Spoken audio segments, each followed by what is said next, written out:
Bon dimanche, mesdames et messieurs, fidèles téléspectateurs du canal Congo Télévision. Nous nous retrouvons une fois de plus pour notre émission École du Changement. Au cours de cette émission, nous avons en tout cas l'habitude de tordre le cou aux antivaleurs et de promouvoir en tout cas les valeurs qui font la démocratie et la bonne gouvernance. Aujourd'hui, nous avons en tout cas comme enseignant du jour Maître Thomas Gamakolo Mputu. Il est expert des questions de paix et de sécurité des Grands Lacs. Il est juriste de formation, avocat de profession. Avec lui, en tout cas, nous allons exploiter une thématique qui va avec l'actualité. Il s'agit de la clameur publique, l'impact de la clameur publique dans le déroulement d'un procès pénal. Et on va voir un peu le cas de l'affaire du député national Edouard Mangachouchou qui défraie la chronique, où on a comme l'impression que la présomption d'innocence n'existe pas. On a comme l'impression que le député qui est encore sous le statut de prévenu est déjà condamné par l'opinion publique. Est-ce qu'une telle attitude, est-ce qu'une telle clameur publique, est-ce que des rumeurs qui circulent autour de cette affaire, autour même de la personne du député national Edouard Mangachouchou, est-ce que tous ces fake news, est-ce que toutes ces rumeurs peuvent en tout cas influencer le déroulement du procès? Est-ce que ça peut empêcher à ce que les avocats fassent correctement leur travail? Est-ce que ça peut influencer la décision des juges? Voilà les questions qui vont en tout cas être soumises à notre invité, Maître Thomas Gamakolo. Maître Thomas, de prime abord, vous êtes juriste. Qu'est-ce qu'on entend par clameur publique sur le plan juridique? Merci beaucoup pour l'invitation me lancée par votre chaîne, qui est une des chaînes qui a pignon sur rue ici dans la ville de Kinshasa. C'est donc un honneur. Je commence d'abord par vous remercier. Et d'entrée de jeu, j'aimerais dire que la clameur, c'est tous ces bruits qui accompagnent. Pour faire simple, il ne faudrait pas aller dans la définition doctrinale où il y a ce qui peut paraître beaucoup plus compliqué pour la population qui suit, mais c'est les bruits qui accompagnent la commission d'une infraction. C'est-à-dire que lorsque une infraction se commet et qu'on attrape quelqu'un en train de la commettre ou vient de se commettre et qu'il y a un groupe de personnes qui ont soit arrêté la personne ou dénoncé les faits, qui sont en train de les suivre, comme vous voyez parfois lorsqu'on arrête les grands Koulouna dans les cités populaires, vous allez constater que parfois ils sont accompagnés avec la population qui crie Akende, Akende. Vous voyez tout ce qui entoure là, on peut appeler ça clameur. Vous voyez, mais ici, dans les cas d'espèce, cela n'a pas vraiment été le cas, c'est beaucoup plus des rumeurs. Je ne sais pas à quel niveau une clameur devient rumeur, mais en tout cas, à Kinshasa ici, il n'y a pas eu de clameur. Où monsieur Mangachouchou vit, il n'y a pas eu de clameur comme tel. Mais bon, nous constatons plutôt qu'il y a des rumeurs persistantes qui se sont assises sur des fake news ou des fausses informations relatives à sa situation, à son état, à sa nationalité, à ses activités, même relatifs même parfois à son ethnie. Hein. Des fois, les gens les placent. Il y a des stéréotypes comme ça hein, qui circulent comme des stigmatisations qui font qu'il y a un climat un peu malsain tout autour de ces procès qui pèsent sur l'affaire au sein, non pas de la cour, mais de l'opinion publique. Parce que l'opinion, comme vous pouvez voir, parce que les rumeurs, c'est quoi en fait? Si je pourrais définir peut-être les rumeurs, c'est, comme Larousse le dit, ce sont des murmures, conflits, et des désapprobations, mécontentement dans un groupe. Vous voyez, et si j'accepte de venir répondre positivement à votre invitation pour parler de ce sujet, c'est parce que je suis soucié d'apaiser un peu les rumeurs, des rumeurs et des bruits qui se répandent dans le public, dont l'origine est inconnue ou incertaine, et même la véracité douteuse, mais qui ont la peau dure. Vous voyez, donc c'est ça. On a vu par exemple au début de cette affaire, bon, beaucoup de gens en tout cas ne connaissaient pas On a découvert, en tout cas, du fait de ces procès, on a même appris, par exemple, que l'immeuble intelligent du gouvernement, c'est lui qui l'a construit, ça lui appartenait. Il y en a même qui ont remonté jusqu'à l'époque de Maréchal Mobutu pour dire, par exemple, que non, bon, par exemple, le stade de Martyr, c'était sa propriété. Bon, on a vu dernièrement, par exemple, en ce qui concerne les coffres forts. Il y en a même qui ont dit qu'on a trouvé des armes dans un petit coffre-fort. On a même noté l'intervention du député national Eliezer Tambwe, qui s'en est pris aux menteurs des réseaux sociaux pour dire que rien de tel n'était trouvé. Je ne sais pas, qui a vraiment intérêt à noircir comme ça les tableaux, l'image de quelqu'un qui est déjà en justice, qui a déjà des difficultés sur le plan judiciaire. Voilà, c'est pourquoi d'ailleurs, comme vous l'avez souligné vous-même, ça fait partie de ce que moi j'appelle des rumeurs. Ce n'est pas vraiment des clameurs parce qu'on n'a pas attrapé sur les faits, sur les coups en train de commettre ces infractions. Et on n'a pas ramené non plus ceux qui l'ont attrapé au niveau du tribunal pour qu'ils puissent peut-être étayer ce qu'ils ont vu afin que le procès soit un peu plus rapide. Vous allez constater que c'est depuis le 1er mars qu'il a été détenu. Nous sommes aujourd'hui à plus d'un mois. Le procès n'a pas encore connu d'aboutissement. Même les rapports a mis du temps pour arriver devant la cour, ce qui signifie que c'est un procès pour moi que je considère comme plus ou moins normal si on a levé ces rumeurs que vous venez de relater ici. On a essayé de gonfler un peu ses revenus, faire de lui un peu comme une sorte de Bill Gates congolais qui a tout construit, qui a prêté de l'argent au chef de l'État. Il y a eu beaucoup de choses que nous avons entendues et que la population accrédite. Et pourquoi la population accrédite? Elle l'accrédite parce que ça leur fait plaisir, ça correspond à, en quelque sorte, je peux dire, ça offre des explications faciles, donc, aux problèmes que la société rencontre actuellement. Parce qu'actuellement, même quand quelqu'un n'arrive pas à se marier parce qu'il n'a pas de moyens de payer pour sa fiancée, c'est lui qui a pris l'argent, il a donné au Rwanda. Si il y a, par exemple, des revers sur le plan militaire, c'est parce qu'il y a des gens comme lui qui sont là infiltrés. S'il y a une loi qu'on veut voter pour peut-être protéger les postes des présidents ou quoi, c'est pour les protéger contre des gens comme M. Mangachu. Vous voyez un peu?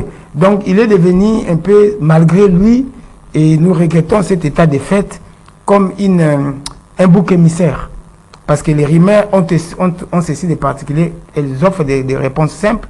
Ils présentent des responsables et des boucs émissaires. Est-ce que le problème aussi, Maître Thomas, est-ce que le problème, c'est pas cette coïncidence-là malheureuse peut-être, qu'on vive aujourd'hui une forte tension entre les Congo-Kinshasa et les Rwanda, et que lui, on les soupçonnera en tout cas d'être proche du Rwanda. C'est pas cette mauvaise coïncidence-là, cette tension-là entre les deux pays qui donne peut-être du crédit à toutes ces rumeurs, à toutes ces informations fausses souvent qu'on est en train en tout cas de distiller autour de sa personne. Bon, ce qui est vrai, c'est qu'on veut lui habiller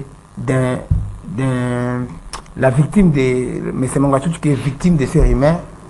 On veut en quelque sorte l'habiller d'un costume qui ne lui va pas. Parce qu'en réalité, parmi les membres de sa communauté, il est l'un des plus attachés à notre pays, qui n'a rien à voir avec les groupes armés, ni avec la balkanisation. Il a toujours travaillé en tant que civil. C'est dommage que, comme vous dites là, la tension entre nos deux pays, notre pays et les Rwandais qui nous agresseraient à travers les M23, c'est vraiment dommage qu'il soit en quelque sorte jeté en pâture par la population, par l'opinion publique, et considéré comme le bouc émissaire de tous ces problèmes. Il devient l'explication simplifiée de tous les conflits armés de l'Est depuis l'AFDEL jusqu'à aujourd'hui.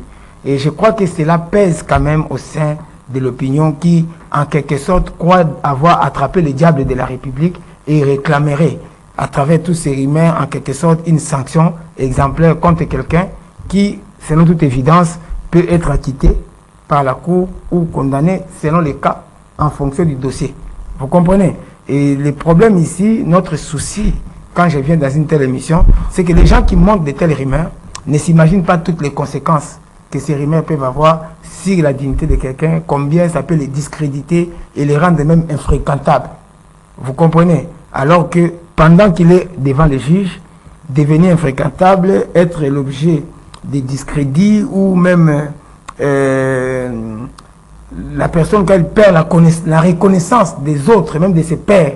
Vous voyez, même au niveau des parlementaires, il y a très peu qui osent s'en mêler parce qu'on les présente comme les diables de la République, comme quelqu'un qui est de connivence avec des forces négatives qui combattent notre pays. Donc il est devenu comme le cerveau. Vous voyez un peu l'habit qu'on veut le mettre. Et cet habit ne correspond absolument pas. Mais est-ce avec toutes ces rumeurs-là, cette clameur publique, si on peut le dire ainsi, entre guillemets, est-ce qu'apparemment, il y a encore une place pour la présomption d'innocence dans ces cas-là? Oui, aux yeux de la Cour. Parce que ça aussi, je dois souligner, depuis que nous avons commencé cette procédure à la Haute Cour militaire, la Haute Cour militaire se comporte de façon très exemplaire parce qu'elle mène les procédures en laissant la possibilité à nous, aux avocats que nous sommes, de pouvoir présenter nos moyens et même que les requêtes que nous introduisons, ils y répondent au rythme, bien sûr, d'un procès flagrant, en flagrance, mais quand même, ils y répondent lorsque nous soulevons des exceptions. Ici, soit ils nous envoient acquis des droits. C'est vrai que maintenant, il y a eu un arrêt qui nous ramène encore à la Haute Cour militaire, à notre grand désarroi, mais au moins, la Haute Cour militaire a déjà donné le là en disant qu'ici, on ne juge pas les gens en fonction de leur ethnie, en fonction de leur faciès, on juge les gens en fonction des faits et puis du droit. Donc, nous sommes assurés de la Cour parce que les gens doivent ne pas confondre. La plupart des rumeurs se fondent sur les propos qu'ils puisent chez le ministère public. Vous voyez, donc l'auditeur général. Mais l'auditeur général qui est à l'audience n'est pas juge de ces dossiers. Il est une partie comme nous. Au procès, voilà. Au procès, il présente ces accusations contre lesquelles contre lesquelles nous allons essayer dans les accusations que nous allons essayer plutôt de réfuter, que nous allons réfuter, parce que nous plaidons non coupables. Lui, il dit nous sommes coupables. Voyez, et il lui appartiendra de les prouver. Pour l'instant, la Cour n'a pas encore pris l'affaire en délibéré pour trancher. Il n'y a aucun arrêt de la Cour qui dit que ce que le ministère public dit est vrai, qu'il serait réellement comment un espion du Rwanda, le cerveau moteur des M23. Voyez, il ne dit pas ça. Voyez, donc ça, ce sont des accusations. Et les gens doivent comprendre qu'une accusation n'est pas un jugement, un arrêt. C'est un peu comme le procès de 100 jours. Quand l'affaire a commencé, on a senti aussi en tout cas une forte pression de l'opinion. Il y en a qui estimaient que la personne qui était arrêtée était déjà coupable, qu'on ne devait même pas organiser un procès, il fallait déjà les condamner. Est-ce qu'on est pratiquement dans la même atmosphère que ce procès-là de 100 jours, par exemple, où on a vu à la fin, la justice a fait son travail au premier degré, second degré, jusqu'à la Cour de cassation, et finalement, il y a eu des acquittements. Oui, nous sommes un peu dans un cas plus ou moins similaire, parce que vous voyez, lorsque vous êtes dans notre pays est en guerre, vous comprenez, et quand on présente quelqu'un comme étant le cerveau moteur de cette guerre, pour la population, ils pensent qu'ils tiennent les coupables de tous leurs malheurs. Et vous voyez tout le nombre de morts qu'il y a à travers ces guerres qui dit depuis 30 ans maintenant. Vous voyez. Et donc, du coup, M. Mangatutu est présenté comme, voilà, c'est lui qui était le cerveau moteur. Vous voyez un peu les passions que cela peut susciter dans la population. Il est similaire aux passions que les procès de 100 jours avaient suscité. Pourquoi? Parce que quand vous comparez les deux situations, vous allez constater qu'on dit que quelqu'un a détourné 57 millions. Pendant qu'il y a des salaires, des salariés non payés, des fonctionnaires non payés, des grèves, des gens qui n'arrivent pas à nouer les débuts du mois, qui n'arrivent pas à payer les loyers, et s'imagine qu'un seul individu, il a mis dans sa poche 57 millions de dollars. Vous voyez un peu ce que ça peut susciter. Cet émoi-là, il est semblable. Plus ou moins, ce sont des situations qui sont comparables. Mais à la fin, quand on examine très bien les dossiers dans les fonds, la Cour ne peut pas se laisser aller aux rumeurs. La Cour, elle voit les dossiers, elle voit les éléments infractionnels, les préventions retenues contre la personne qui est même peut-être victime de ces rumeurs, et il juge froidement. Et notre souhait, c'est que la Cour continue comme nous voyons. C'est-à-dire, elle est un peu impassible, elle ne se laisse pas aller de gauche à droite, elle ne suit pas. L'affaire est en train de suivre sa trame normale, et nous avons confiance en la justice de notre pays, qu'à l'issue de ces procès, son innocence pourra être démontrée, si tant est qu'il l'est. Oui, être par exemple... Donc la présomption d'innocence, en quelque sorte, pour la Cour, il ne peut jamais s'en départir. Je ne sais pas. C'est un droit constitutionnel. Si on se mettait dans la peau de quelqu'un qui défend, qui est l'avocat, de quelqu'un qui est étiqueté comme étant cerveau-moteur des troubles qui se passent au Congo, est-ce que vraiment on ne se sent pas en sécurité? On est en sécurité? Est-ce même dans la cité vraiment on est regardé comment? Quelqu'un qui est présenté, qui est l'avocat de l'ennemi numéro 1 du pays, cerveau-moteur des troubles ou de la guerre. Bon. C'est pas facile, c'est facile à porter là, ces costumes-là d'avocat de quelqu'un qui est présenté comme tel. Non, ça demande un peu de courage, un peu plus de courage que d'habitude. Parce que nous, en tant qu'avocats, nous considérons que c'est un dossier comme tout autre. Nous examinons les éléments des infractions qui sont articulées contre notre client. Lesquelles infractions, pour nous, en tant qu'avocats, nous considérons avec notre client que c'est à tort qu'on a articulé ces infractions. Donc nous sommes en quelque sorte protégés par sa présomption d'innocence et par le fait que lui ne reconnaît pas tous ces faits qu'on a mis sur son dos. Si c'était très très grave, si nous-mêmes on avait aussi la conscience que effectivement ce qu'on dit qu'il a fait, il l'a fait.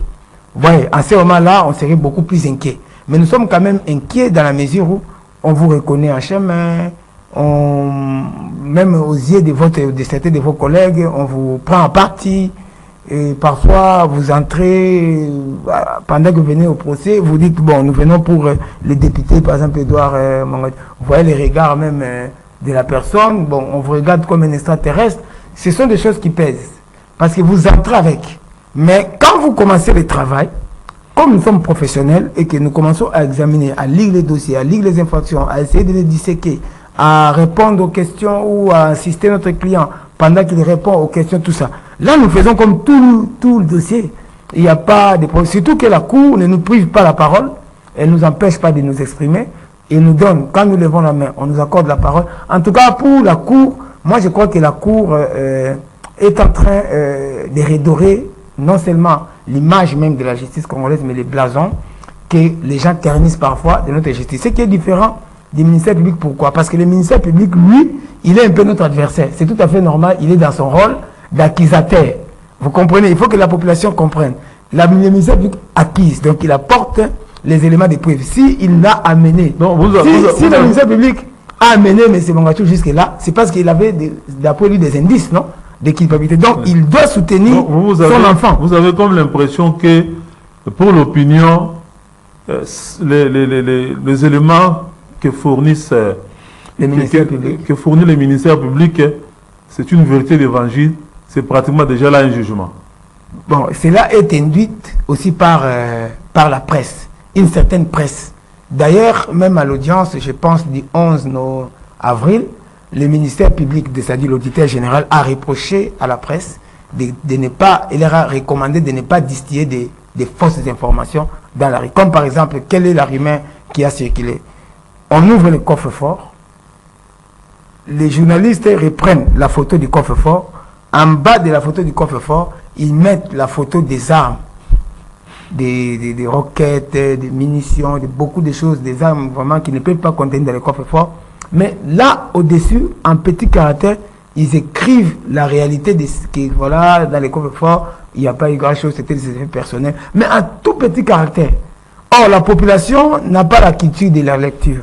Elle voit l'image et ça frappe directement la rumeur part. Il y a beaucoup de manipulations. Oui, la rumeur part, oui, cette manipulation, la rumeur part, on a trouvé des armes dans les coffres-forts. On a trouvé 11 passeports dont certains sont attribués dans lesquels il y a la nationalité rwandaise. Alors que le ministère public n'a pas dit non plus qu'il a trouvé des passeports où il y avait la nationalité congolaise et rwandaise là-dedans.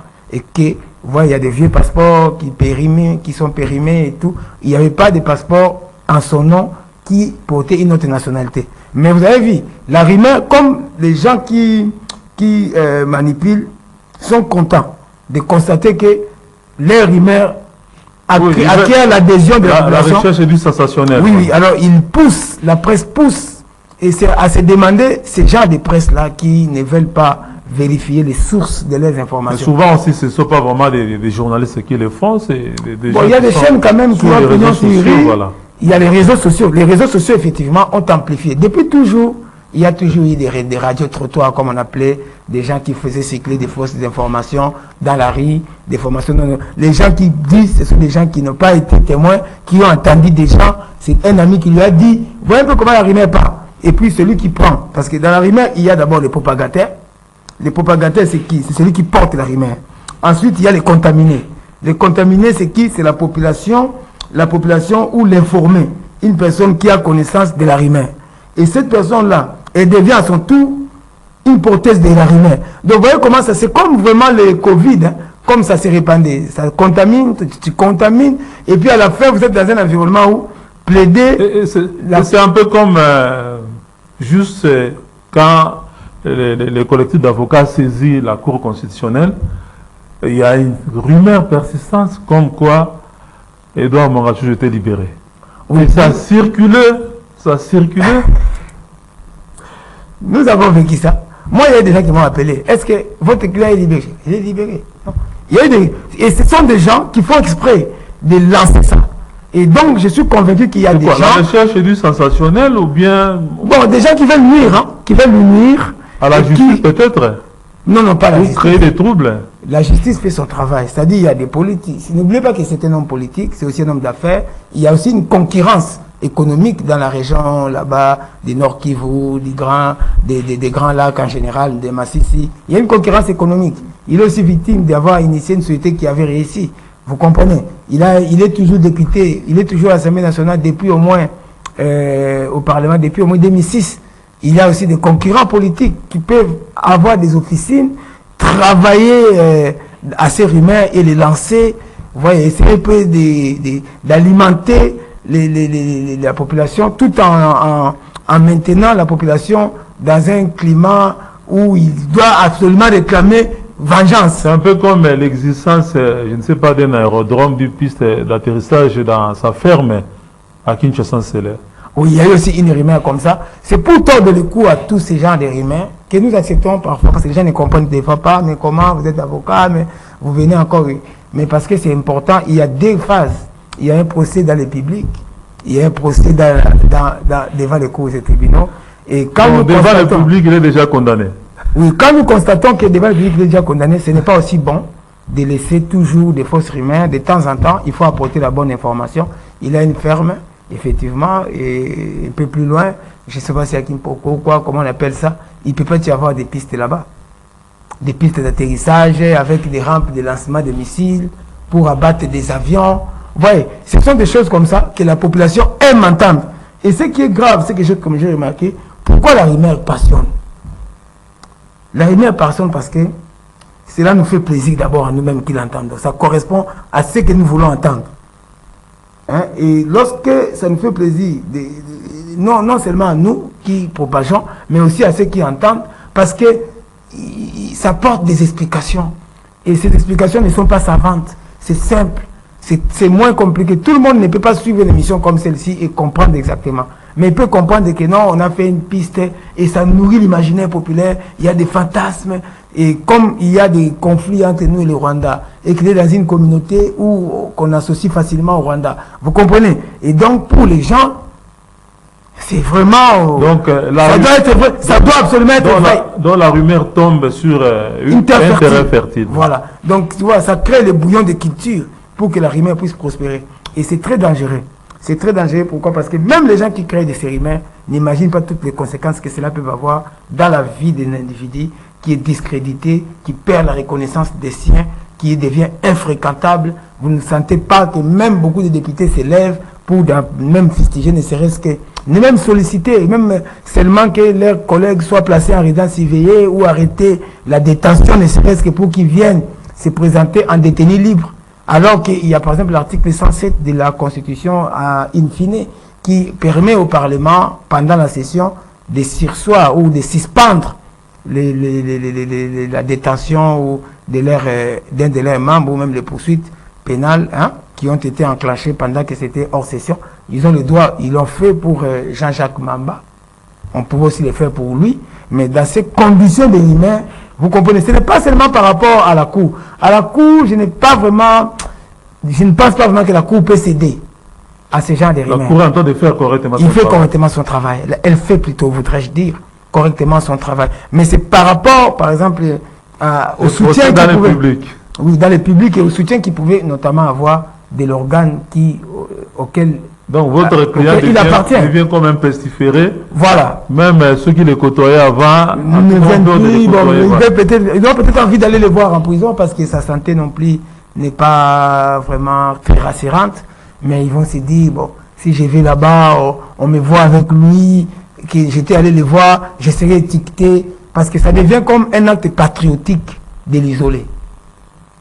Ouais, et aller le voir devient comme un acte antipatriotique. À la limite, même le défendre devient un acte antipatriotique parce que la rumeur persistante veut qu'il soit rwandais, qu'il ne soit pas congolais. Vous comprenez? Et donc, il y a ces stéréotypes-là, négatifs, qui pèsent. Et nous ne pouvons pas, en tant que conseil, nier cet impact-là au sein de la population. Et nous pouvons qu'espérer qu'au niveau de la Cour, ça sera comme un sanctuaire pour les droits. Vous voyez? Et que la Cour fermera tous ses oreilles et ses yeux par rapport à tout ça pour ne regarder que les éléments que le ministère public apportera dans les dossiers. Voilà.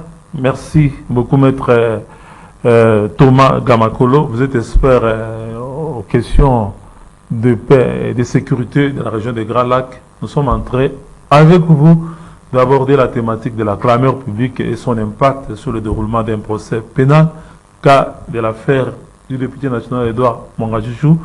Vous avez vraiment décortiqué, on a tous compris, et on a fait cette émission aussi pour, en tout cas, faire un peu de pédagogie, pour que ceux qui nous suivent, en tout cas, apprennent aussi quand même à accueillir avec beaucoup de prudence certaines informations qui circulent et qui reçoivent, parce que tout n'est pas vérifié. Il y a aussi des fake news qui peuvent aussi, en tout cas, mener même à la pendaison d'un innocent, parce que l'opinion, dans l'opinion, le procès public est là déjà condamné. Maître Thomas, dans tout ce qu'on a dit sur le déroulement de cette affaire, sur cette clameur publique, est-ce que, comme vous l'avez dit, la haute cour qui mène en tout cas avec maestrio cette affaire, on peut espérer que c'est le droit et le bon droit qui va être dit dans ce procès, malgré la condamnation de votre client par les tribunaux populaires? Oui, pourquoi pas. Nous espérons que le bon droit sera dit. D'ailleurs, vous aviez vous-même relevé un cas ici d'un procès qui a commencé en trombe, celui des 100 jours. Vous avez vu qu'à la fin, la Cour a pris une décision idoine en la quittant purement et simplement. Vous voyez, la justice passe toujours au-dessus de toutes ces rumeurs-là. Il n'y a pas de raison que notre client, que la haute cour militaire ne fasse pas comme les autres cours précédemment. Et seulement à la population, je voudrais dire ceci. Quand vous écoutez des rumeurs, quand vous écoutez des informations, ayez l'habitude de vérifier les informations à la source, comme vient de faire actuellement la chaîne Canal Congo Télévision, que je remercie pour cet effort de la recherche de la vérité. Ayez l'habitude de regarder la source et privilégiez souvent les sources gouvernementales. Ne privilégiez pas souvent des blogs privés dont vous ne connaissez pas la réputation des gens ou des auteurs de ces blogs. Il y a des blogs qui sont totalement patentés, payés par d'autres milliers, de certains milliers. Et même, il y a même des blogs aujourd'hui qui sont des blogs des extrémistes, haineux, qui ne veulent pas les vouloir vivre ensemble et qui prennent cette affaire comme leur chou gras pour pouvoir, à partir de là, renforcer les inimitiés entre les populations et les communautés, notamment de l'Est et dans son ensemble du territoire. Donc faites très attention quand la source n'est pas gouvernementale, quand la source n'est pas d'une chaîne sérieuse comme par exemple Canal Kin Télévision, privilégiez les chaînes traditionnelles plutôt que dans les réseaux sociaux où on ne connaît pas qui ont créé même ces blogs-là, Qui sont-ils? Qu'est-ce qu'ils poursuivent? Il y a même des gens qui travaillent contre l'unité nationale et qui essaient de tiniciser ces procès. Voyez-vous, donc faites très attention, restez trop attentifs à écouter ce qui émane de la haute cour elle-même, peut-être comme nous sommes des conseils, hein, on ne peut pas venir dire n'importe quoi, vous voyez, mais pas de n'importe qui vient, qui s'est fait spécialiste de cette question alors qu'il n'a pas l'accès au dossier, il ne vient pas assister aux Merci audiences. beaucoup, maître Thomas Gamakolo, avocat, juriste, spécialiste des questions de Grand Lac. Avec vous, nous avions en tout cas parlé de la clameur publique, des fake news et leurs impacts sur le déroulement d'un procès pénal, les cas du procès Edouard Mangatichou. Et nous avons noté qu'il y a beaucoup de fake news, beaucoup de désinformations autour de cette affaire et que vous avez confiance en la justice militaire qui fait son travail correctement selon vous et que vous espérez que, en tout cas, le résultat final va être fait en fonction des preuves que va apporter soit les avocats ou soit les ministères publics. Merci à tous ceux qui nous ont suivis et nous prenons en tout cas rendez-vous prochainement pour un nouveau numéro de votre émission. Bye et à la prochaine.